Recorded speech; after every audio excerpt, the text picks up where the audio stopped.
Muito boa noite, sejam muito bem-vindos a este último jornal. Começamos este ano a analisar esta reunião de ano novo entre PS e PSD.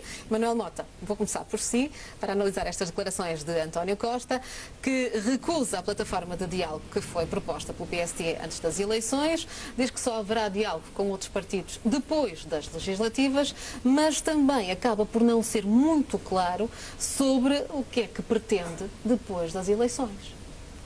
Bem, ele é muito claro em relação àquilo que é a estratégia do Partido Socialista para as próximas eleições. A agenda da década é, de facto, o nosso instrumento político e a base daquilo que é, do ponto de vista ideológico, o nosso projeto para o país.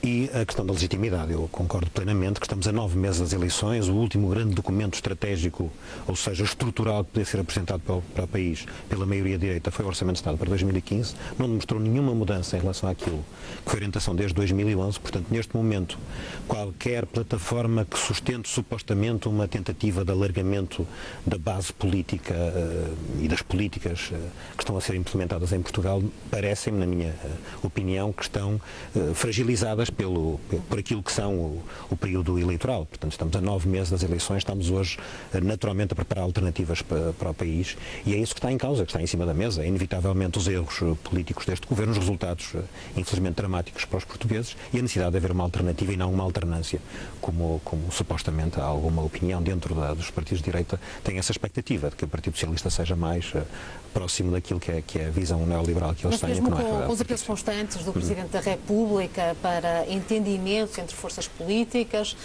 no último discurso de Cavaco Silva, mais uma vez houve um reforço deste apelo. António Costa veio hoje, mais uma vez, distanciar-se desta ideia. Nós não podemos ter proximidade em relação a coisas genéricas, podemos ter proximidade em relação a propostas concretas.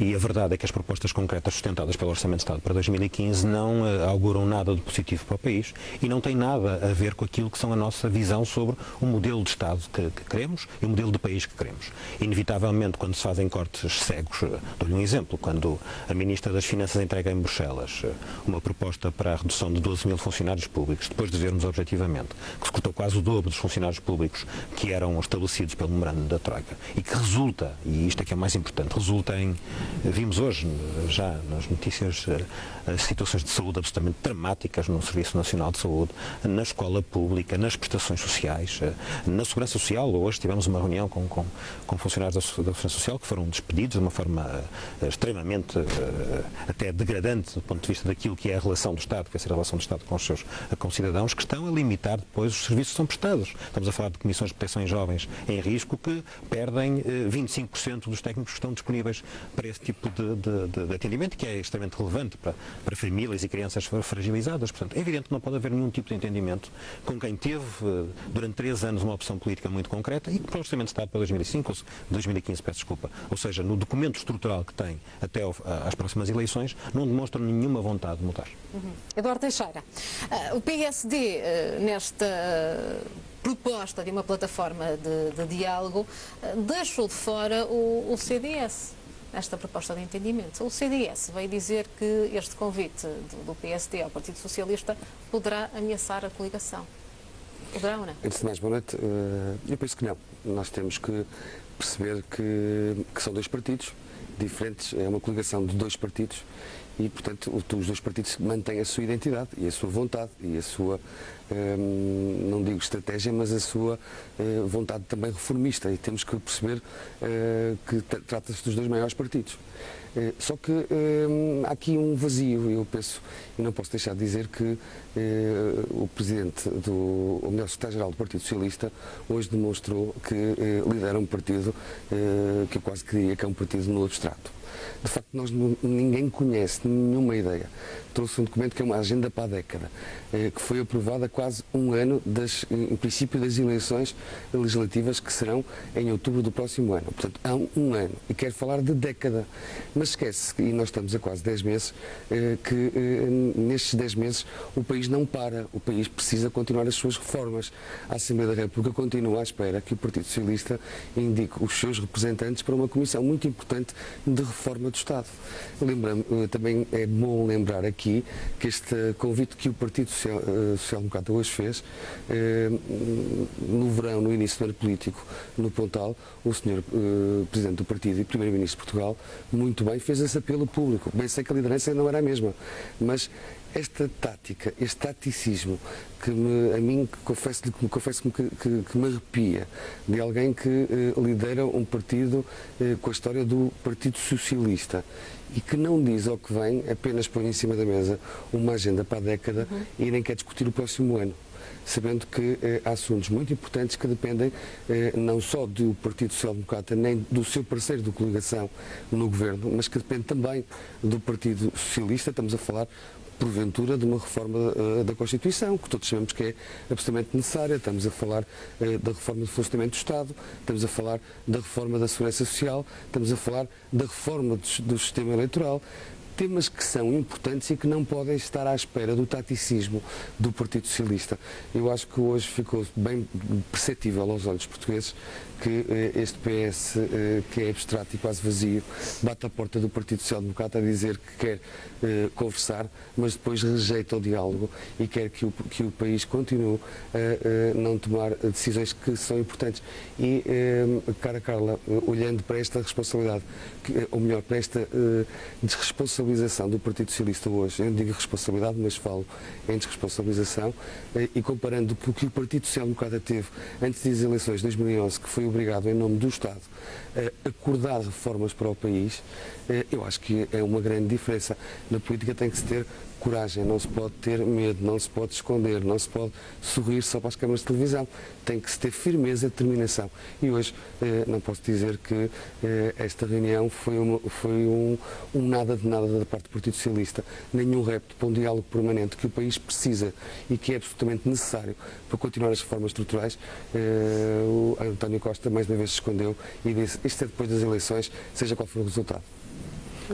Parece-me que há aqui alguma confusão, porque se está a tentar criar a ideia de que não há uma plataforma permanente de diálogo entre os partidos políticos, e não só entre o Partido Socialista e o Partido Social Democrata. Há-o na Assembleia da República, num espaço próprio legitimado, e em que o Partido Socialista em nenhum momento faz bem, pelo contrário. As discussões, o António Costa não está lá, mas está lá o Partido Socialista. Está lá o Partido Socialista. E o António Costa não é o Partido Socialista, o líder do Partido Socialista. Portanto, naturalmente que todos os órgãos do partido funcionam e a liderança do grupo parlamentar e os deputados do grupo parlamentar do Partido Socialista estão de acordo com aquilo que é a orientação estratégica avançada pelo António Costa com a agenda para a década. A agenda para a década é uma alteração profunda sobre aquilo que é a visão da resolução dos problemas do país. Este governo decidiu navegar à vista, governar com uma navegação à vista. E isso teve resultados muito negativos para o país. Foi o governo que decidiu ir para além, profundamente além daquilo que é o memorando da Troika, e decide há 2 anos, dou um exemplo, levantaste a questão e eu acho que é relevante discuti-la. Há 2 anos decidiu avançar-se para uma reforma do Estado que não era mais de que colocar em cima da mesa a necessidade de cortarmos 4 mil milhões de euros. O PSD, provavelmente por não ter muita vontade de o fazer por causa do ónus político que teria que assumir por causa disso, entregou, na altura provavelmente ainda não era vice-primeiro-ministro, ao vice-primeiro-ministro, atual vice-primeiro-ministro Paulo Portas, a responsabilidade de o fazer. E a verdade é que o que saiu do projeto do PSD e do Partido Popular é uma mão cheia de nada. Portanto, do ponto de vista daquilo que são reformas estruturais e fundamentais para o país, absolutamente nada. Mas sabemos que há um modelo de governação com o qual o Partido Socialista não concorda minimamente, que é o governo de privatização. É muito claro. É muito fácil de explicar. O anterior líder clarificou durante os 3 anos em que foi líder do Partido Socialista, o atual líder também. Eduardo, podes sistematicamente repetir isso à exaustão, mas se me deres alguns segundos eu com alguma facilidade teria explicar. O Partido Socialista acredita que só há uma forma de resolver os problemas do país, é com crescimento económico, não é com diminuição de salários, não é com uma diminuição objetiva daquilo que é o poder de compra dos portugueses, não é com a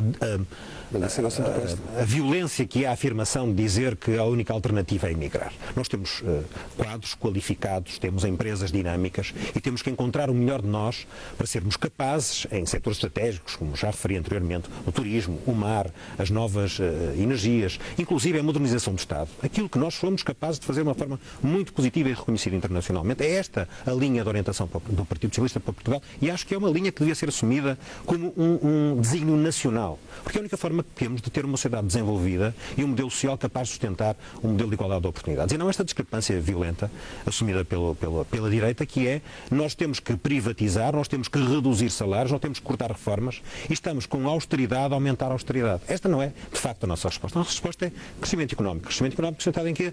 Em mais qualificações, em qualificações em setores estratégicos e no investimento naquilo que é as economias e as empresas em setores que são setores que possam criar mais valias competitivas e dessa forma sustentar aquilo que é o nosso modelo de desenvolvimento. Isto é muito claro, é claro com o anterior líder do Partido Socialista e é claro na agenda da década, que já agora permite-me que se sugira como leitura para que não digas que de facto o Partido Socialista não tem propostas, porque é um documento estratégico que versa todos os setores da governação do país.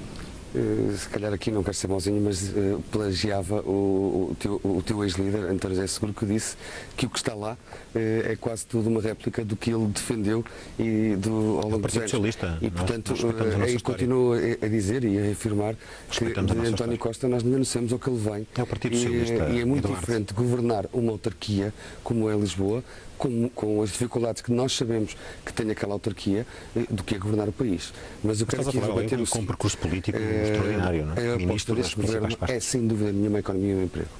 Por isso é que a taxa de desemprego atingiu o patamar que atingiu, mas para quem se fala da imigração, é bom que olhe para a taxa de criação de emprego.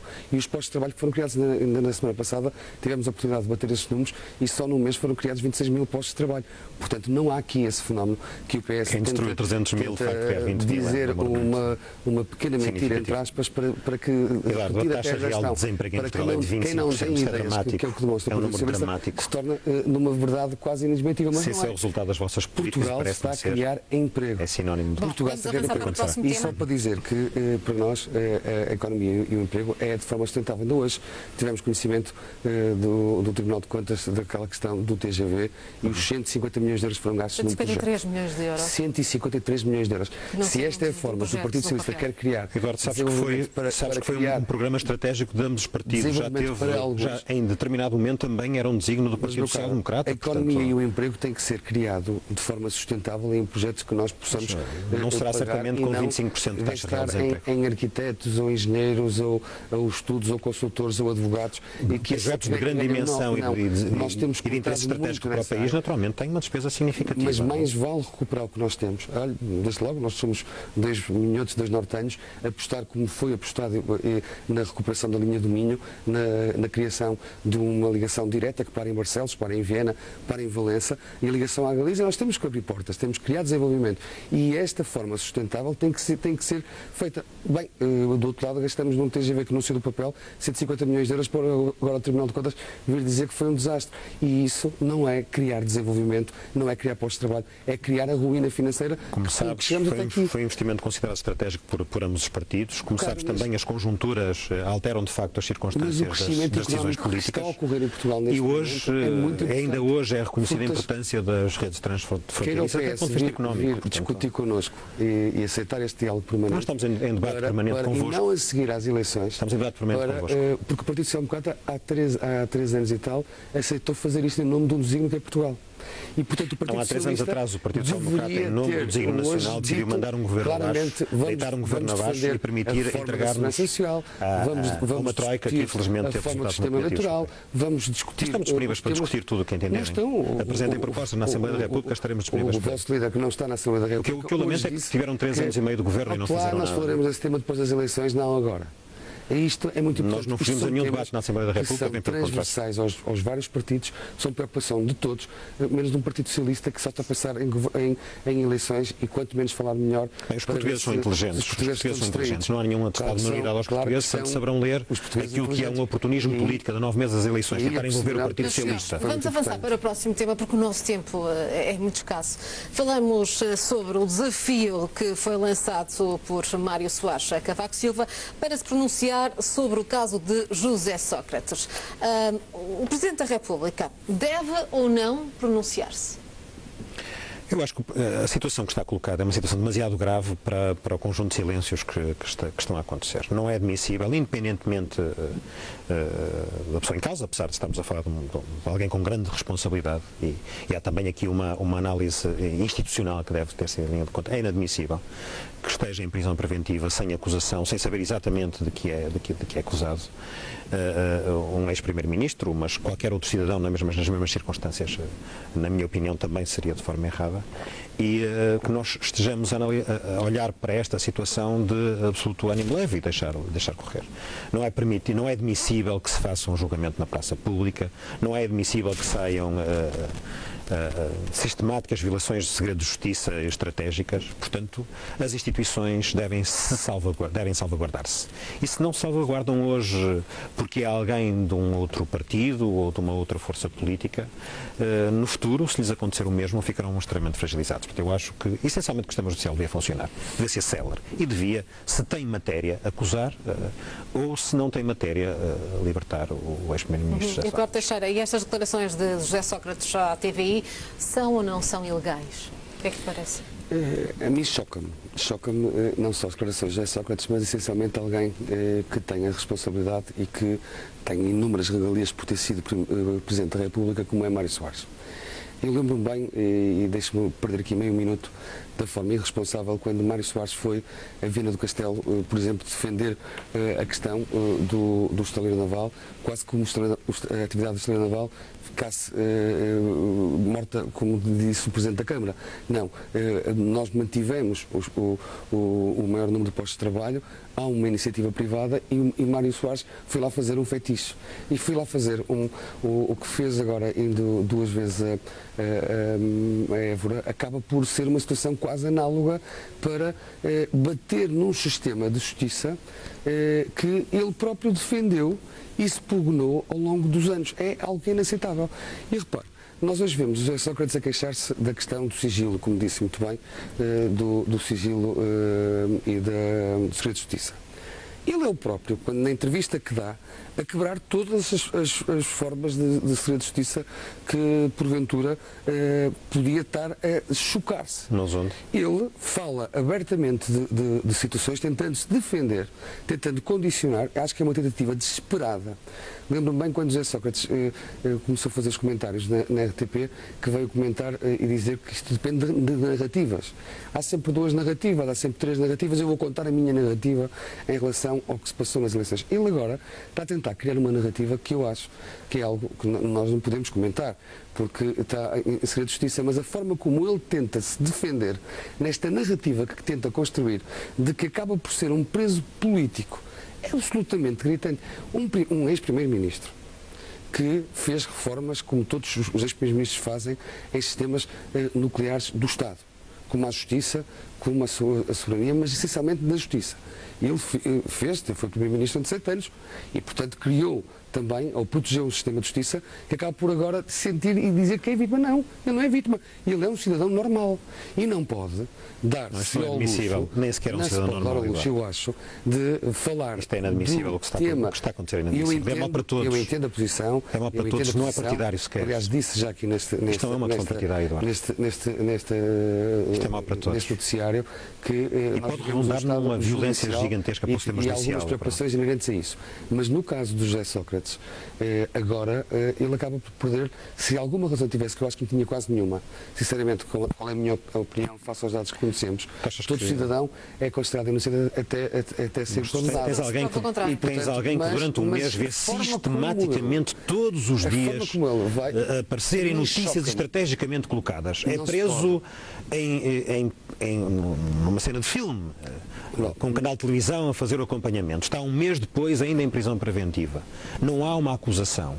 Há sistemáticas fugas de informação estratégicas, violações do segredo de justiça e alguém que faz uma coisa que é até um direito constitucional, muitos constitucionalistas já referiram, que é uma legítima defesa, apenas uma clarificação de que não há nada em concreto que lhe possam imputar, que lhe fosse imputado e que pudesse inclusive sustentar uma defesa. Isto é absolutamente dramático. nada em concreto que se lhe possa Eu não apontar. tenho que acreditar em nada, eu tenho que acreditar que o sistema judicial deve funcionar. E a verdade é que não está a funcionar. Mas nós não Isto é podemos dramático, entrar nesse no debate, final, estamos a falar Eduardo, de isto facto de Segredo de Justiça. pode ser o fim do sistema judicial Temos tal qual que conhecemos. Isto é avaliar dramático para um país democrático. A pergunta imagem exterior que Portugal está a dar é uma imagem muitíssimo negativa. A pergunta é, E o que deve é acontecer ilegal ou ao não? ex-primeiro-ministro, a qualquer um dos cidadãos, deve ser: se há matéria, se está a ser investigada há um ano, certamente que haverá provas. Se há provas, haja acusação. Porque se vamos manter isto sistemático, de forma ad eterno, vai permitir que, estando neste momento, inclusive, 9 meses das eleições, se possam criar condições para que as próximas eleições sejam sujeitas a circunstâncias que não são circunstâncias normais num país democrático e com o princípio da separação de Qual poderes. foi um dos motivos para que José Sócrates fosse preso preventivamente? Foi para não perturbar as investigações. Com Isso é esta absolutamente entrevista, ridículo. Sem investigação É que foi foi feita feito durante influenciou o processo com esta de forma entrevista ele está a que tentar perturba ou não o condicionar, processo. construindo uma Eduardo, narrativa. há um mês que todos os dias Eu acho saem que não se fugas de pode- informação, não se pode- violação do segredo de justiça. Não se E pode estás a ter um pedir que Estado de alguém que vê isto sistematicamente a sair, Não se pode ter um que tem Estado de família, direito que só não é se direito possa salvaguardar, quando que é não para- se possa... Quando é para atuar sobre os outros, quando é para atuar sobre um camarada do Isto não é admissível em relação a ninguém, Eduardo. Dr. Mário Soares, A ninguém, ou- a ninguém. ou- A ninguém, ou a nenhum do caso, a próprio nenhum José outro Sócrates, cidadão. acabam por... A ninguém, Eduardo. Isto não é admissível em nenhum caso. Não teremos A todos os prisão dados para- preventiva não pode ser, não pode ser utilizada. Eu fiz há bocado uma Não pergunta pode- que não me respondeste. Não sabes se ele é ou não culpado e, portanto... É evidente. é verdade, tudo isto O que eu sei é que ele não pode estar em prisão preventiva há tanto A mim tempo sem haver uma choca-me. acusação feita. A mim Isto é choca-me que tenha inconcebível. sido dada esta entrevista, porque o Estado de Direito é para todos. Não pode ser só para o. Temos os uma entrevista, há outros e o resposta a um José conjunto de Sócrates questões, e o há uma Dr. Mário resposta a um Soares conjunto de estarem à parte questões desta- que não violam em nada o segredo de justiça, é apenas uma resposta clara a Há tudo aquilo uma que saiu na tentativa de comunicação condicionar social. a justiça, há uma tentativa Isso de parece-me que sim, condicionar mas não é por parte do engenheiro José Sócrates. É claramente, José Sócrates, tu tens essencialmente, durante um mês de um ex-presidente fugas, da República. aliás, desde o primeiro momento, desde o Eu quero primeiro que momento. fique bem claro que a mim choca-me, como ouvi ontem em declarações de Mário Soares, que o juiz que fez o seu papel, que não pode prestar declarações públicas porque a matéria está em segredo de justiça, vir um ex-presidente da República dizer que tem que se lhe pedir desculpa a José Sócrates como se fosse um prisioneiro político. Meu Deus, valha-nos Lamentavelmente, a idade do senhor parece-me que este processo, desculpar cada vez o ato. mais, e a cada dia que passa, torna-se num caso torna-se político e é principalmente lamentável. pelas narrativas que E o é Sócrates lamentável. construiu ao longo dos Não, anos. porque o sistema E judicial esta não é está a mais uma funcionar. narrativa Porque o sistema judicial que não ele está a tenta funcionar. criar. Lamentavelmente, E o é sistema judicial não absolutamente está. lamentável. Muito está a bem, meus funcionar. senhores, agradeço a presença neste último jornal. Manuel Mota e Eduardo Teixeira, foi um prazer tê-los aqui connosco. Encontramos na próxima segunda-feira para debater outros temas que estão a marcar a atualidade. Aproveito para vos desejar um excelente ano. Muito Obrigado. obrigada. Igualmente. Bom ano.